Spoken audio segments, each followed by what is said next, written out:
MKO Abiola. Rárá sà, kò ń ṣe MK mínísítà Wálé. Ìwọ jẹ̀bi tó wálé tó mọ sùn síta. Comfort food. Ẹ̀bùn ńlá ló jẹ yẹn. Mo mú yẹn relé. Okay sà. Lord.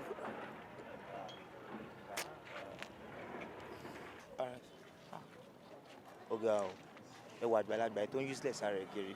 Tó bá ń pé bí irú ọmọ kékeré là ń ṣerú nǹkan báyìí kọ́, kí ló máa ń sọ fún wa? Wọ́n.